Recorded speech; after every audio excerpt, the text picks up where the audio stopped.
Bien, esta es la sesión 17 de nuestro curso de planificación en la responsabilidad social empresarial. Bien, hemos estado viendo entonces indicadores clave para evaluar la planificación de la responsabilidad social. Y un aspecto muy importante es también el monitoreo de las redes sociales, el monitoreo en general de nuestras acciones, de los impactos en la comunidad. Y un tema específico de monitoreo es el monitoreo en las redes sociales. Las redes sociales nos ayudan a dar información importante sobre cuáles son los problemas de la gente, cómo es que están recogiendo nuestras iniciativas y cómo es que podemos responder a ellas, a sus demandas. Para presentarles cómo es que podemos hacer este monitoreo, quisiera mostrarles un video que creo que va a ser muy interesante y esclarecedor. Adelante.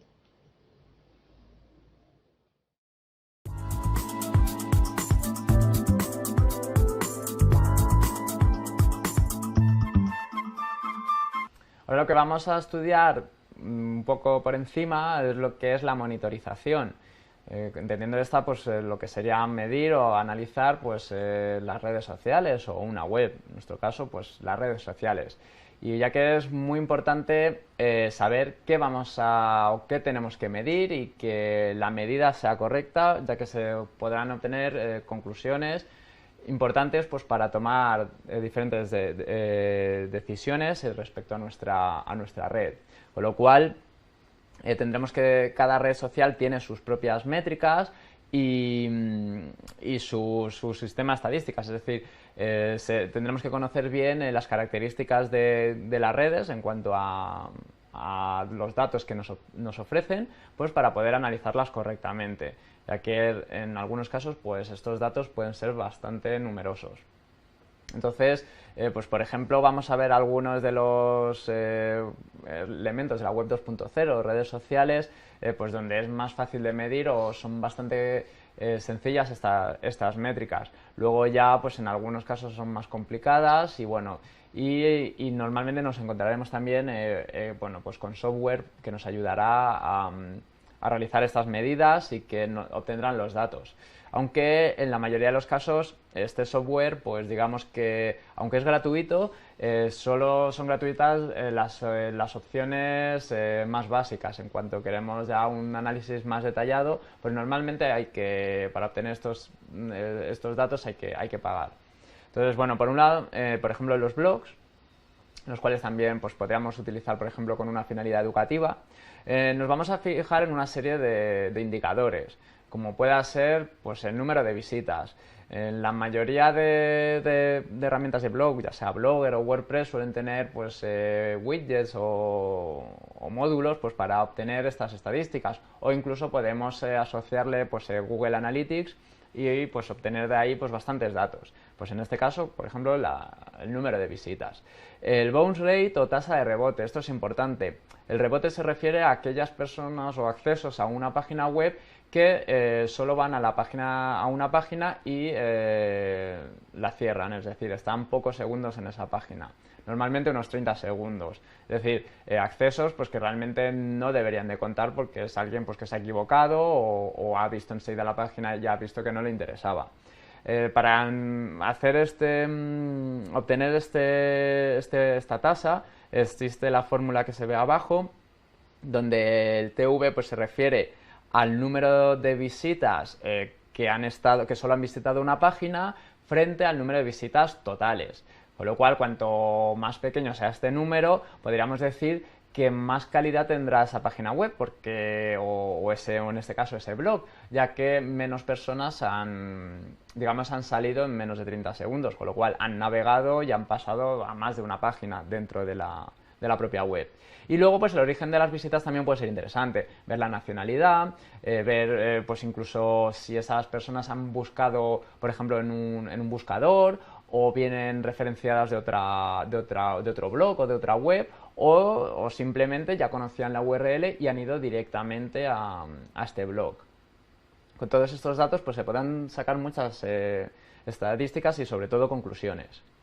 Luego, por ejemplo, en una página de Facebook pues podremos estudiar la repercusión pues con el número de me gustas, ya el propio de la página, o incluso los me gustas de las propias publicaciones. De esta forma, si vemos que un tipo de contenidos que subimos a la red pues sí tienen mucha aceptación, es decir, muchos me gusta, pues nos indicará que nosotros tendremos que seguir una política hacia ese tipo de contenidos y no otro. También los comentarios, ver si la gente interactúa. Cuanto más interactúe, más relevancia tendrá esa página y esos contenidos con los que interactúe el usuario. Pues los comentarios serán un indicador importante.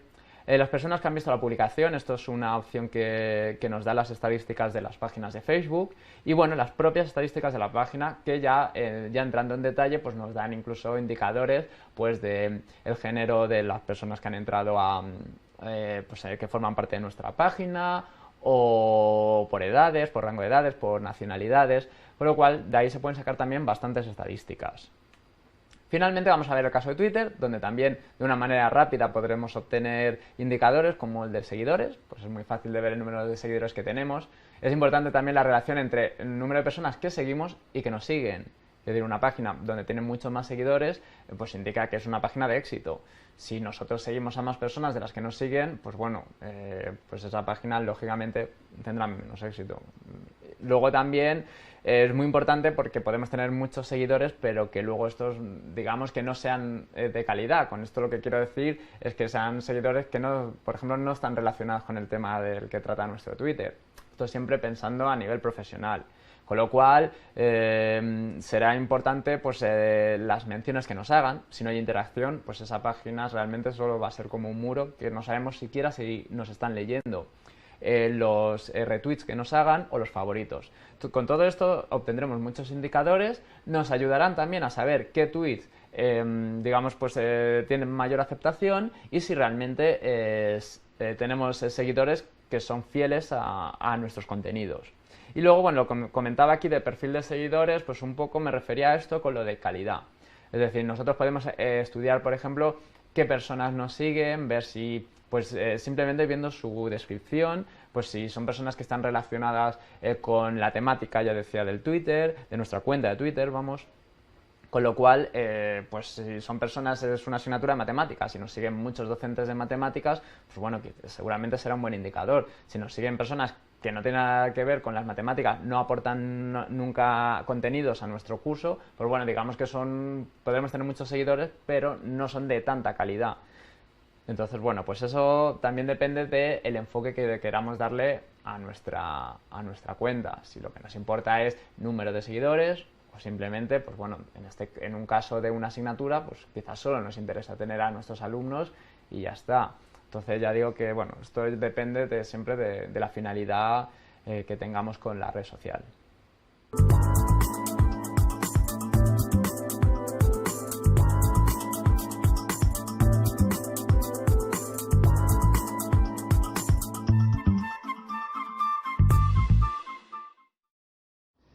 Un aspecto muy importante, entonces, hemos visto el monitoreo en las redes sociales y también los diferentes niveles de compromiso que podemos tener.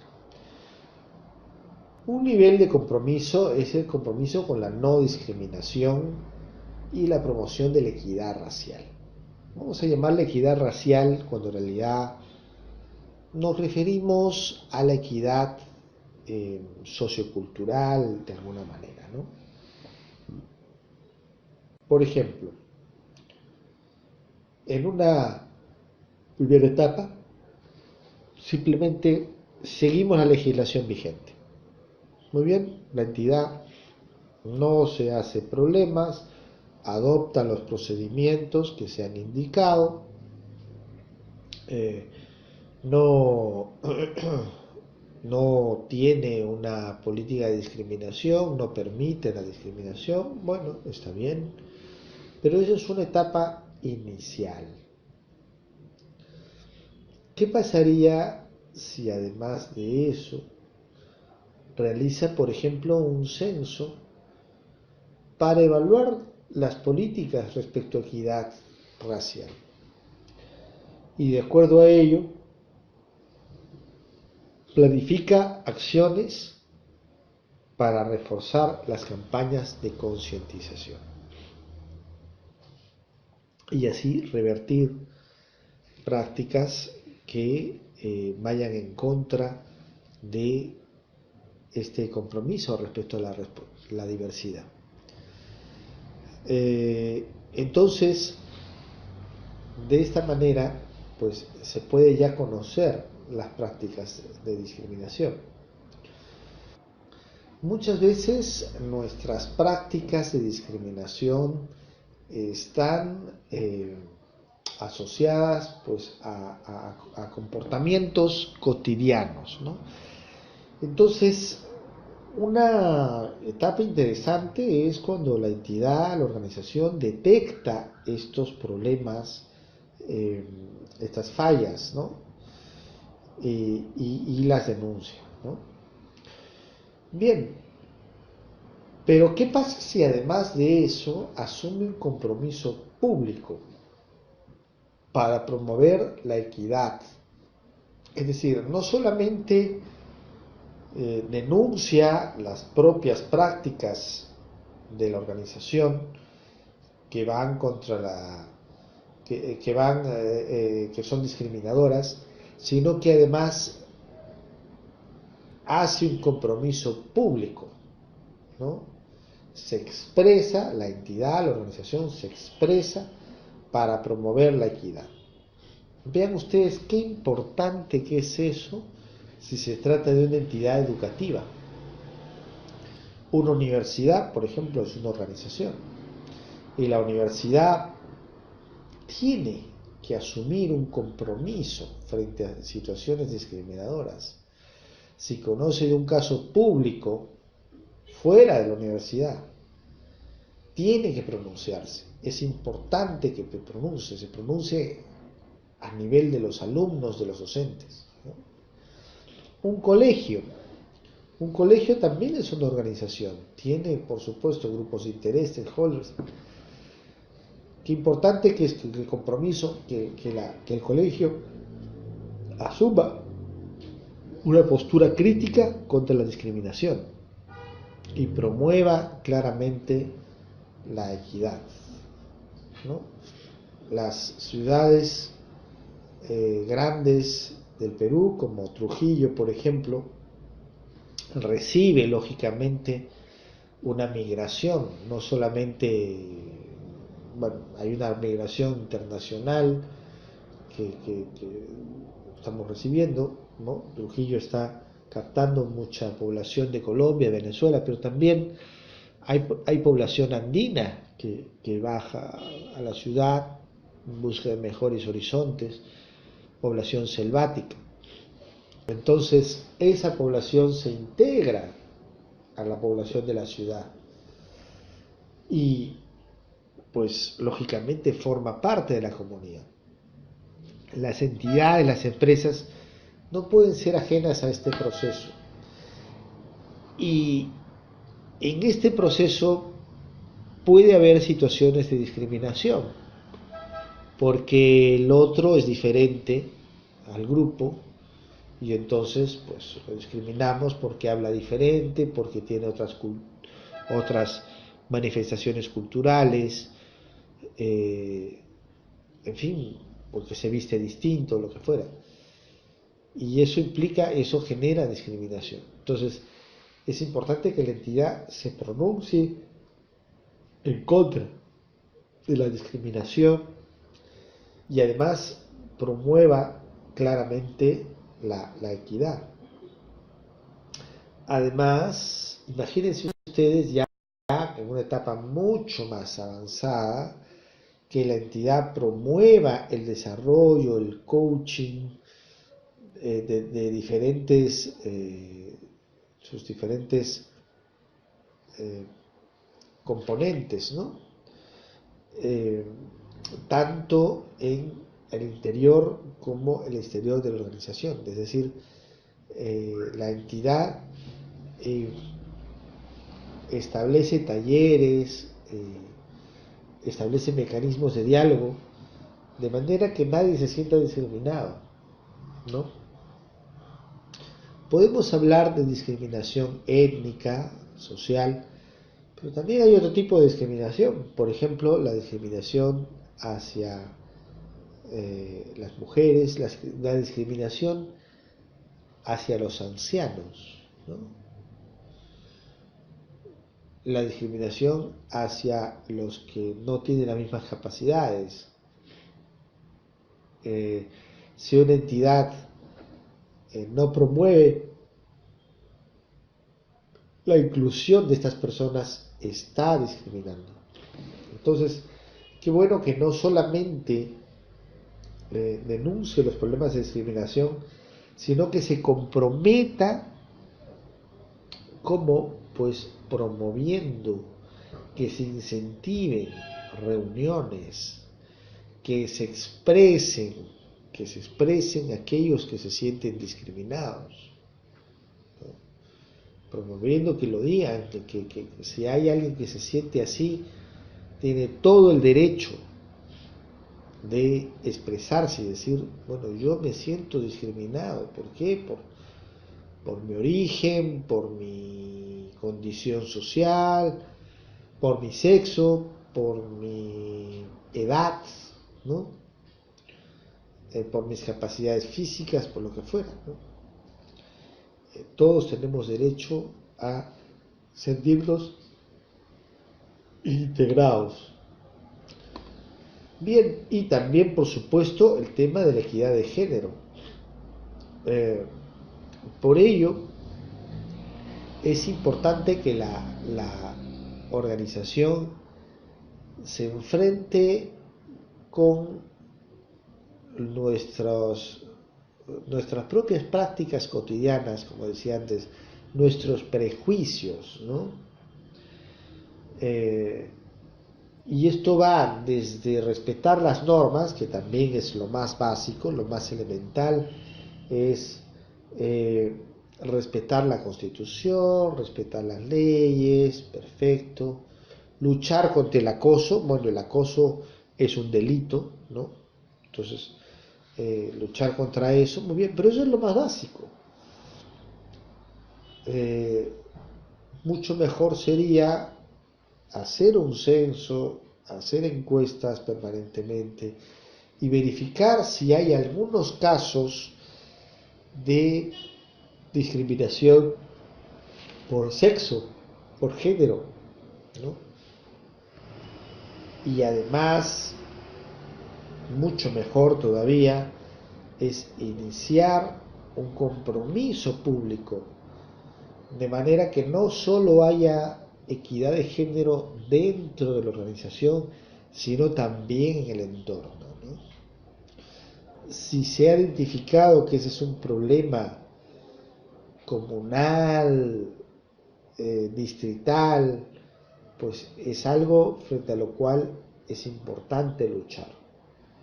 Que se estimule la formación de liderazgos femeninos, por ejemplo, que se esfuercen porque la equidad de género esté presente en todos los niveles de la organización. Y esto lo decimos nuevamente en torno a grandes empresas, pero también en torno a entidades pequeñas, que pues tienen 2 o 3 empleados, pero en esos 2 o 3 empleados puede haber una mujer y puede haber una discriminación, a veces sin darse cuenta, ¿no? Por comentarios, por pues lo que fuera, puede haber una discriminación contra la mujer.